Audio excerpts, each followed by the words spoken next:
Bit blurry last one, wasn't it? Sorry about that. I'm no cameraman, that's for sure. That should be better. Is that better? I don't know, there's no one on the other side of the camera, so it's tough to do it by yourself. Right, anyway, we're back. We've won again, 2-1 away at Oxford. That's 3 in the last 4, 4 in the last 5 if you count the EFL victory against Gillingham. I'm starting to realise now that this league is actually a very bad standard of football. Unfortunately, last few games we've won, and I've not been too confident that we would do so. But we're turning teams over again now. We're looking a lot better. We played all right Saturday. We defended a lot better than we had been. We were getting tight to people. We were closing people down quicker. We seemed hungrier for it. We started on top. We was on top of them. Had a good chance. Great kick from Archer. Put through Lee Gregory. Unbelievable touch from Gregors. He cut through on goal. And from where we was all sitting, a lot of the Mill fans, we actually thought that was in. But it's hit the side netting. He should have scored it. I love him to death, so I'm not going to get on his back too much. He hasn't really hit his form so far this year, is he, Gregors? He ain't hit the ground running like he finished last season, I suppose, the most part of last season. But, you know, I think it will come. He scored a lot of penalties, and I think, you know, the one he scored against Northampton was a lot more difficult chance than that one he scored, that he missed, on Saturday. So, you know, it's not so bad because Morrison's playing very, very well at the minute. So, you know, maybe if Morrison has a little dry run, that's when Gregors will come good. We conceded a shit goal again. I'm just going to look at it and talk you through it. Right, so the ball goes over the top there. Their left back plays the ball. Webster goes in for the header. First off, does Webster need to go for that header? I'm not too sure he does, to be honest. But, you know, he goes for it. You don't always win them all. Now, if I stop the clip there, Tony Craig's only concern there surely has got to be to go to the ball. It has to be. It's his only option. You can see Webster closing the guy down, but surely you can see Webster's not going to get there. And everything else that's going on behind him is not his problem. He sort of looks over his shoulder at one point and does neither nor, and then right at the last second decides to make a lunge.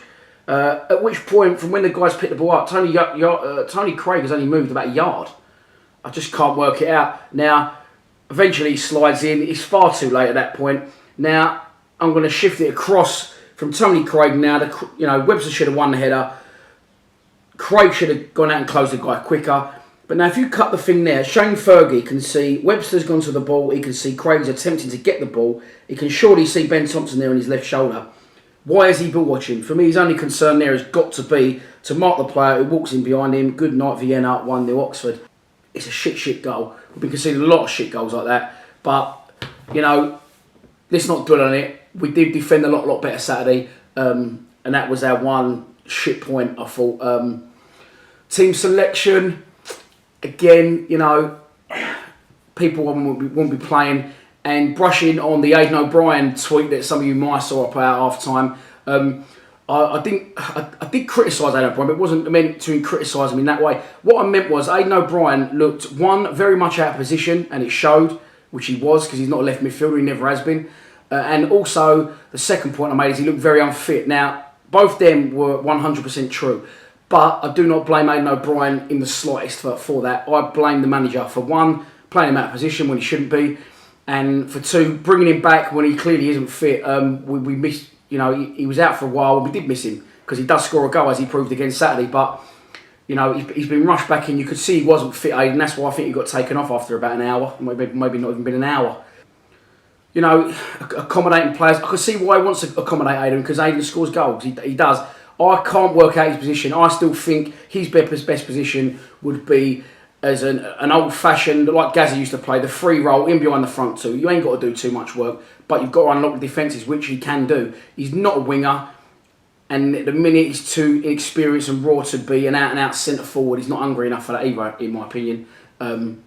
So where does that leave you? I wouldn't play him, unfortunately. I would bring him on, but I wouldn't play him. The other player on the other side of the midfield is Fred Oderwinger Naganagugan, whatever his fucking name is. But, you know, again, Fred is showing a lot more promise, and I'm hearing he's unbelievable in training. That's why he's getting a run. But he got through a few times, Fred, and he's scoring a few goals. He's making things happen. You know, he's in and amongst it, but His final ball's still got a lot to be desired. He got through a couple of times one-on-one, and he could have really pressed on for the goal, but he looked like he was almost looking around for a bit of help. Hasn't got that confidence and that head down to get at him. But Aidan O'Brien on the left and Fred on the right. They're good young Mill players, of course they are, and in time I think they'll come on. But I don't think they should be starting in those positions for our team at the minute. Getting onto that, the two players that we signed in the summer were a club with no money. Very little money to spend. The only money we spent in the summer was on two players, Greg Wild and Dave Worrell. Neither can now get in the side, and two people are playing in their positions out of position. So, I don't know, is it bad signing? It's bad scouting? Is it a waste of the club's money? For me, Worrell should be starting all day long, and I've gone on about it before, I bored myself with it, so I don't even mention it. But Greg Wild is entitled to running that team. The only time I've ever seen Wild come on is he's come on when we're 2-1 down at Walsall, for example, 15 minutes to go and he's get thrown on. He needs a fair run of 5 or 6 games, like Fred has got, like Aidan O'Brien's got, like Tony Craig has got. He needs a fair run. You can't expect a player to be at his best coming on 15 minutes to go. And I know Wild's come on and put a few over the bar, crosses wise, but he's got that change of pace. He is left-footed, and only a run of games will determine whether he's good enough. I don't think it's going to happen. I think he'll leave the club on loan in January, first and foremost. Weird signing. Callum Butcher still can't get in the team. But that's down to Ben Thompson and Williams. I thought they was outstanding again on Saturday in the centre of midfield. Stevie Morrison just gets better of age. I think he's 6 goals away now from being our 3rd time all-top goal scorer. Things are looking all right. Things are looking better than they was. But I will be amazed. We can't keep a clean sheet as long as we've got no one on our arse with the way things are at the minute. And I'll be amazed if we do so. Going forward, I can't see us keeping another 3 clean sheets from now to the end of the season. There you go, I've said it. Unless we change the side about slightly, which still, in my opinion, needs to happen. FA Cup week this week. Not interested, to be honest. Let's get through against Southend, play someone shit in the second round, have our day out at Liverpool or Manchester City away in the third and get smashed, and then concentrate on the league. Can we go up? Can't we go up? It is a weird one. We're not far off the playoffs again. We're still not anywhere near our best. It's a strange one. I can't call it now. I thought I knew a bit about football. Maybe I don't. But Southend Friday. I'll see you there if you're going. Please subscribe to Lions TV. Come on, you Lions.